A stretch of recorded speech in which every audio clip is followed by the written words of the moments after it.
Halo? Ej, zdravo. Z biciklom idem, ja. Pri spomenika, ali kaj? Okej, ajde, adio.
Bravo.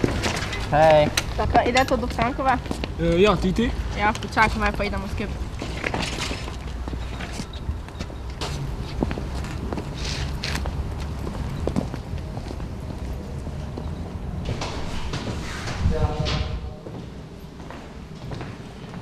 Zdravo. Bravo. Njega je še. Kako je bilo? Ne, je še pa vse čas, da prišlo, ne? Koliko? Lepo. Zdravo. Idete kar naprej v učilnico. Sedite se tu kar prvo vrsto.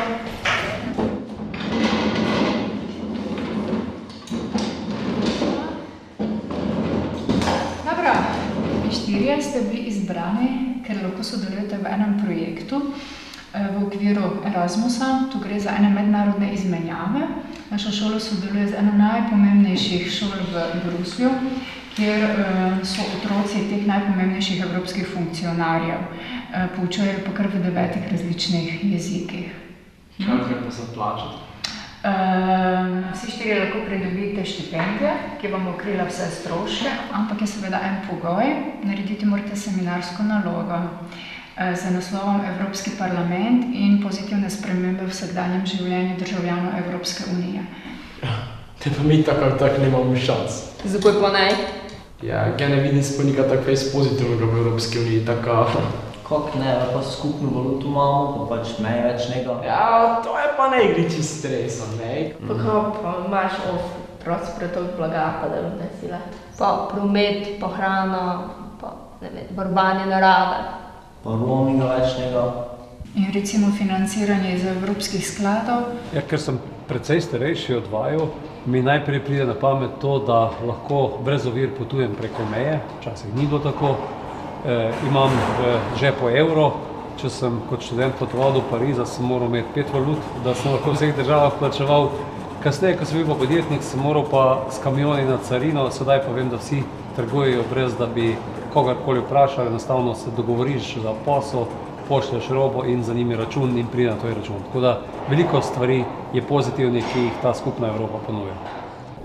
Leta 2000 do 2004, to je bil tisti čas, ko smo doživljali prav neke vrste entuziazem.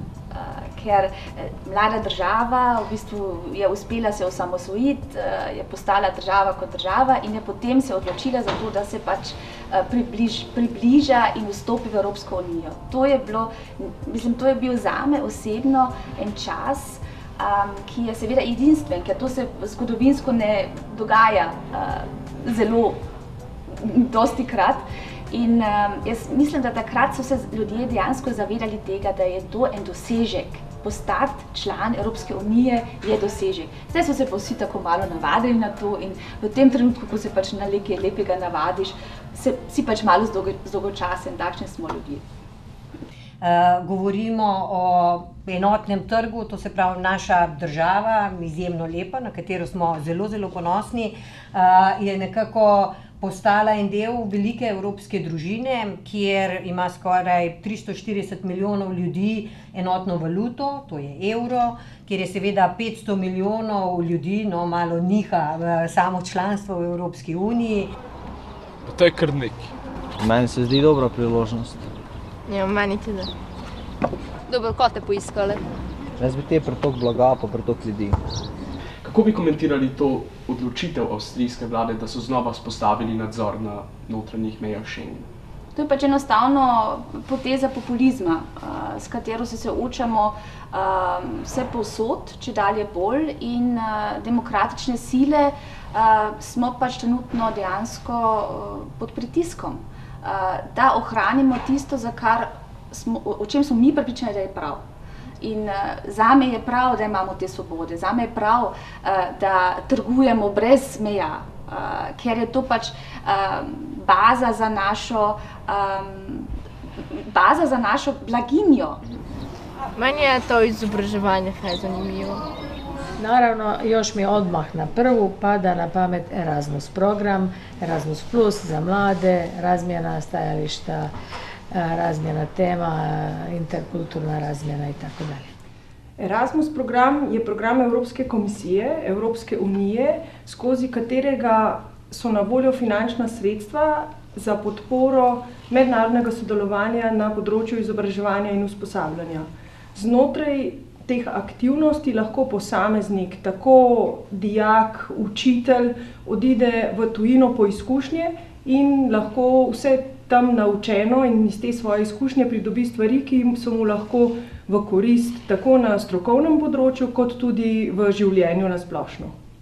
Konkretne prednosti za učence, dijake, študente so Erasmus projekti, znotraj katerih razvijamo različne nove prakse, izmenjujemo.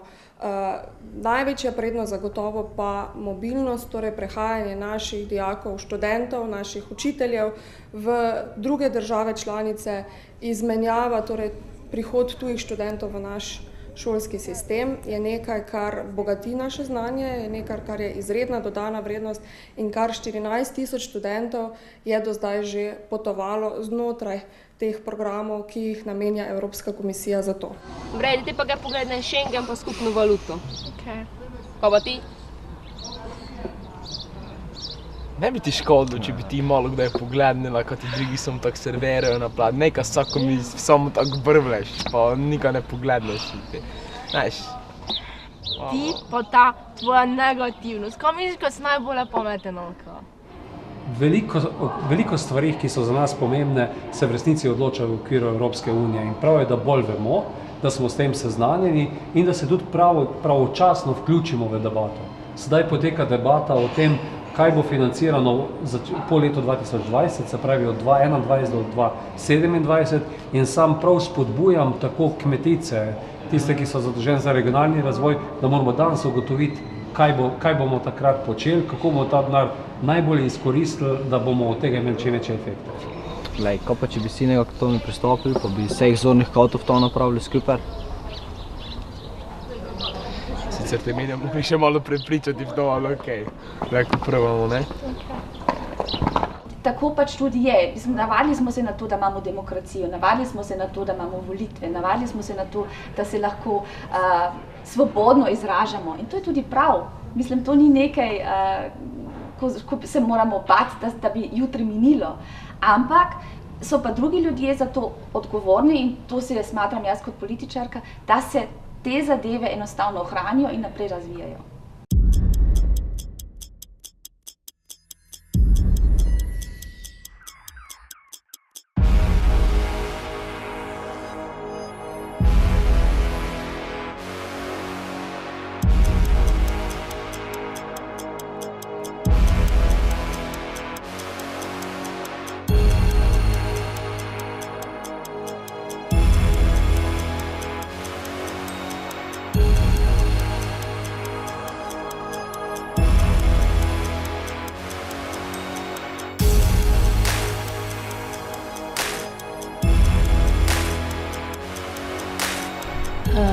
Kad sam spominjala Schengen, jako nam je važno da hrvatska granica ne bude zadnja granica Unije. I mi želimo da se ne samo Schengen, nego granica Europske unije pomakne na istok i stoga se zalažemo jako za proširenje na Zapadni Balkan, odnosno na jugoistok Europe, ali bismo željeli ipak uživati plodove Schengena i isto kao što vi Slovenci to već uživate godinama i bilo bi nam važno da se granice kontroliraju s obzirom na veliku pojavu terorizma, ali i nekih migrantskih tokova, bilo bi nam jako važno da smo i mi dio tog šengenskog prostora.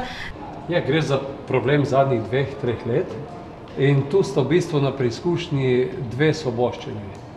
Svoboda gibanja in pa hkrati tudi pravica do varnosti.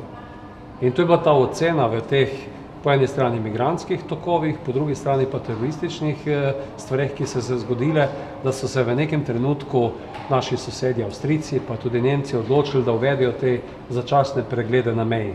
To je tudi na vas, mladini, da se proti temu postavljate, ker drugače bomo zapadli v en čas, ki si ga v resnici nihče ne želi. Tako da vi osebno niste pristaš? Ne, seveda ne, absolutno ne. Tudi v resnici tudi totalna bedarija, ker imaš na gotovih točkah, imaš neke kontrole, nihče ne ve tako prav, kje in kako. In nič drugega to ne pomeni, kot da pride do ovir, ki so pa popolnoma motivirane samo populistično in nimajo čisto noben varnostni aspekt s tem ni pokrit.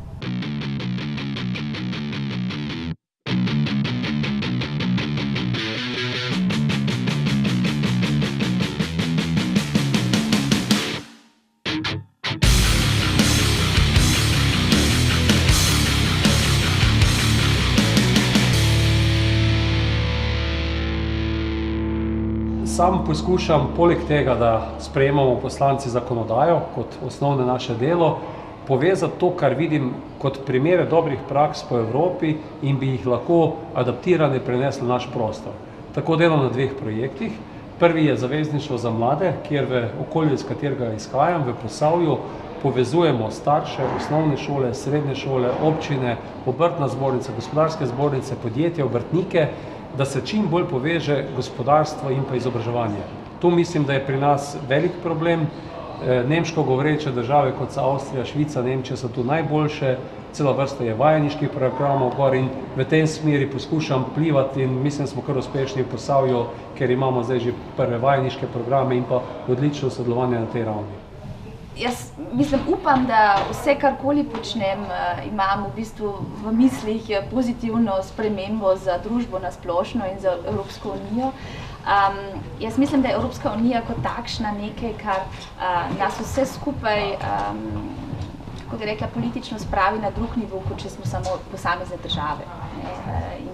In 1+1 v tem primeru ni samo 2, ampak 1+1 je zame 3 ali pa 4, ker je enostavno dejansko tista večvrednost nekaj, kar posamezne države ne morejo doprinesti. Na čem delam konkretno? Na paketu azil, ki je seveda velik političen, dejansko je velika tema in mislim, da se tudi ljudje želijo, da pride tukaj do pozitivne rešitve.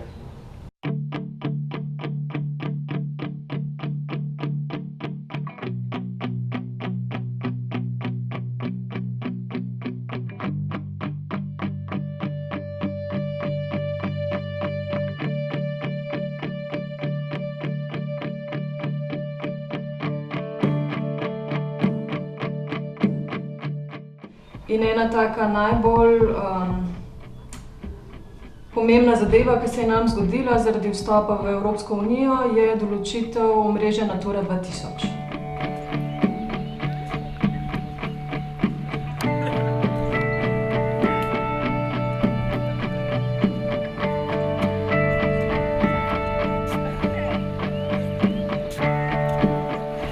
Daj se stavim molti, beži ga sliko ima.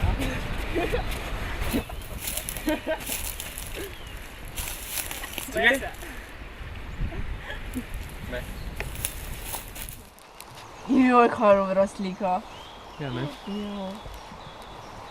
Samo pogledajte, kako je tuli pol. Ja. Ne? Škoda, ko vse izginja, ne? Kaj izginja? Je rastline, narava, voda, vse. Ja, samo tu je Evropska unija dosti prispevala, pač Natura 2000 je zaščiteno območje. Ja, samo hkrati pa ščejo, kam imamo razvito gospodarstvo, pa ko nasnažujemo okolje za volj toga, pa gradimo hidroelektrarne na Muri. Joj, ti pa v vsaki stvari najdeš nekaj negativnega. Pa nekaj bi našli nekaj negativnega, ali različ, ne moramo samo gnesti uživati, kaj pa če vitro toga sveta 4 gnesi več spoj ne da. Ne, tako ne bi mogli, pač kaj te narobe, če bi tako pač razmišljali. Ja, dokaj če lepo lajko uživamo. Ja, samo takšno gledanje ne vri, ko gnesi uživamo, kaj pa vitro pa nas spoj ne briga. Ja, no, saj to imaš pa ti prav. Tak lepi svet imamo, pa ga itak ničavljamo. Samo dosta fajnega pa ti naredimo. Ja, sežigamo, požigamo, okrajivljamo, črpamo, prečudovito je. Ja, samo te pač Natura 2000 nekši korak v dobro smer, ne? Ej, glejta!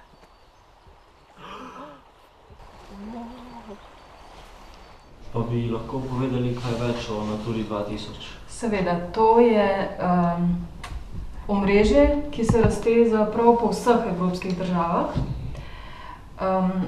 Kajti recimo Slovenija, preden smo sploh lahko formalno postali država članica Evropske unije, smo morali opredeliti ta območja. Zakaj gre pri teh območjih? Znotraj teh območij varujemo rastlinske in živalske vrste, ki so na območju celotne Evrope že zelo redke ali pa ogrožene. No in kaj ste se ugotovili? Glej, meni se pa zdi ful dobro to, ko lahko ideš karkoli državo samo z osebnim dokumentom, pa ko imamo vsi isto valuto. Poglej, lahko ideš na študije ali pa na izmenjavo v druge države, pa še štipendijo lahko dobiš. Kaj pa žica, pa ksenofobna politika.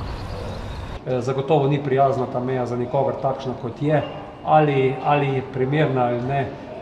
Zagotovo naj še enkrat vlada temeljito o tem premisli. Ne vem, kakšna meja na Kolpi pa precej moti ali pa na Sotliče, hočete, ko jo gledam, mimo katere se tudi osebno vozim. Res pa je, da je problem varovanja meja z tako omejeno vojsko, policijo, kot jo imamo po številu, precej zahtevno pravilo. In smo konec koncev tudi kot država, ki ima šengensko mejo, tudi odgovorni za to mejo. Sicer, če mi ne bomo te meje varovali, jo bodo Avstrijci nam zaprli še na bolj grob način, kot je imajo danes. Torej bi rekli, da so trenutne države Evropske unije pripravljene na nov begunski val, ki bi morebiti prišel, bi se znale konstruktivno spopasti z njim? Trenutno ne. Trenutno. Če se ne bomo zmenili za nov sistem, za katerega se zaenkrat še nismo zmenili, nismo pripravljeni na to. In to je enostavno popolnoma neodgovorno. Pa dobro, to je samo ena plat, pa kaj mislim, da je itak več dobrega, kako slabega. Samo, kaj se ne podpisati pod nekši projekt, šteri je samo nekša promocija Evropske unije. Ja, pa što je pa prav, ko mora biti promocija? Pa dobro, gledaj, naslov je pozitivne spremembe, ne pozitivne in negativne. Pa dobro, to še ne pomeni, da ne moramo vključiti tudi kritike, ne? Kritiko ne samo vključimo, da je še stvar tako bogša. Prekalekno, ja. Ne vem, kako smo zdaj to naredili. Je dobro, Geleko napravim to vsebino, pa še te končno obliko toga, tako? Dobro, gdje pa te sprintam? Pa te oddamo. Kakšo delo, Maja. Idemo? Idemo.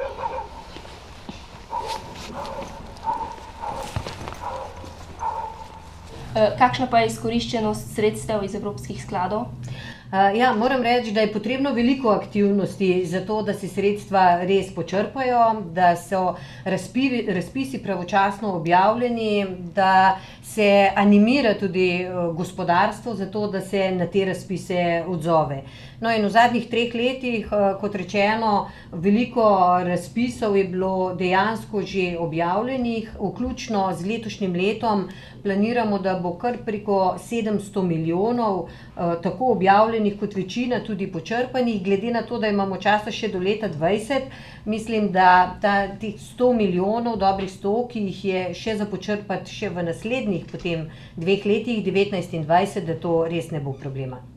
Ja, pri koriščenju tega denarja je treba vedeti prvič, da dobiš neko kvoto denarja, ki je namenjena tvoji državi. Z Evropsko komisijo se moraš izpogajati, kako je ta denar najbolje izkoristiti doma, potem ga pa treba znati izkoristiti. V obdobju 7-13, 7-letni so proračuni Evropske unije, smo v celoti izkoristili denar, ki nam je bil na razpolago, to je bilo približno več kot 4 milijarde evrov. Koje je najveće postignuće? Pa evo, u posljednje vrijeme bih jedno istakla, posebno meni važno, a to je ukidanje roaminga. Dakle, roaming je za nas strašno važan, bilo je jako skupo telefoniranje, surfanje, sve ono što znate i sad se osjećate upravo kao dio te Europe, baš konkretno to možete osjetiti i evo, to mi je u ovom trenutku možda jedan od najvećih dosega. Predstavniki držav, se pravi vlade, se pravi od premijer ministrov do ministrov kot takšnih, ki prihajajo na pogajanja v Bruselj ali pa v Strasbourg, se tukaj nekaj zmenijo in pridejo pač do enega zaključka, do enega kompromisa in namesto, da bi prišli nazaj domov in ljudem doma obrazložili, zakaj so se odločili za to ali pa to odločitev, propagirajo, da je Bruselj nekaj odločil. In s tem pride do te hude diskrepance, da se ljudje, prebivalci ne vejo več, kdo jih pravzaprav kje zastopa in kdo je zdaj tista Evropska unija. Evropska unija smo mi vsi. Evropska unija so 3 inštitucije, Evropski parlament, ki smo direktno izvoljeni, Evropska komisija, ki je administrativna enota in Evropski svet, kjer so zastopane vlade držav članic. Kaj Žiga, še tako misliš, da je Evropska unija tako slaba stvar? Sigurno ima nekaj pozitivnih strani, samo vseeno je še več slab. Skupna valuta, prosto prehajanje mej, da več ne niti roaminga, same slabe stvari. Dobro, nisem tak mislil, samo znaš, pač vsak kovanec ima 2 strani. Ja, no vsaj to ima pa prav, znate, ko pravijo za politiko. Politika je cool. Pa, zadnjega se mi zdi še ful prešljivo, dejansko, kaj lahko Slovenija dejansko napravi v takšni veliki uniji držav, ki so se kao enakopravne, samo naših poslancev je tako dosta menje, če imamo sploh dejansko kakšen vpliv v Evropskem parlamentu, ki je toliko drugih velikih držav. Dobro, ja, nisem to smali, ne. Mislim, da so naši poslanci kar fajn trudijo. Dobro, tako ja. Fajn so, pa vse lepo, pa prav, samo dejansko, znaš, imajo dejansko kakšen vpliv imajo oni, pa dejansko nekaj napravijo, znaš. Ja, vsaj ne tako bi moglo biti, ko bi se vsi trudili za vse člane Evropske unije, ne samo za tiste, skere države so. Idealno bi že bilo, ne? Jaz mislim, da mi moramo poslancem zaupati, ker so oni bili izvoljeni, pa to je tudi osnova demokracije. Pa ja, pa pač Blacki so pravili za poslance pri nas, ne, ko se trudijo samo za ljudi v svoji stranki. Pa ja, ne, dosti krat tak. Pa ja. Kaj se ti misliš, da bi bilo dobro? Ja, pač mislim, da bi tudi mi, pač mladi, dosti več napravili sebe, pa ti za drugih gospodov. Pa ja, saj najprej moramo spremeniti sebe. Ali kaj tako mislim, da je naša generacija bolj usmerjena v materialno, v tehnologijo? Ja, pa ja, pač mogli bi se malo zamisliti, pa premešavati svoj glavo, pa ne sentirati tako na to, kaj želiš ti drugi pred nami narediti. To imaš prav. Mogoče bi mi mogli misliti o tom, kaj lahko mi napravimo, da je sistem boljši. Pa ja, pa to je že cel cajt način, pač toliko, ko ne gledamo, pa ne analiziramo to, kaj že je, ampak dejansko mislimo, pa napravimo nekaj. Ja, pa dobro, samo mislim, da smo skozi to naši nalogi spustili, da je dosta stvari dobro narejene. Pa pač brez veze nekaj starega sistema podirati, pa začeti graditi novo. Pa ja, v bistvu je sploh v sistemi, ampak je vredaj, ne? Mi smo tisti, ki se odločimo za svet. Temno ali svet, črno ali barvno. Nekaj tako je. Ja, pa dobro, ne vem. pač mogli bi malo se zazrti v sebe, pa spremeniti nekaj stvari na nas, pač tisto, kar ne všeč, pa s tem bi nekaj pripomogli k spremembam v svetu. Torej bi mogli mi imeti radi sami sebe, imate, da imamo radi sami sebe, like imamo druge ljudi radi. No, zdaj pa mislim, da smo dejansko malo bliže tudi, ko smo ščeli zdaj. Zavedajte se tega, mladina, da ste vi bodočnost in da vi odločate o tem, kako se bo razvila Evropska unija v bodoče, in zavedajte se tega, da je treba iti na volitve in mislim, če vas pač vlade prosijo za vaše mnenje, prosim, odzvajte se, ker drugače imamo lahko efekt, kot smo ga doživeli v Veliki Britaniji, ko so pač odločile druge generacije ali pa starejši ljudje o bodočnosti, ki se pa tiče v prvi vrsti vas.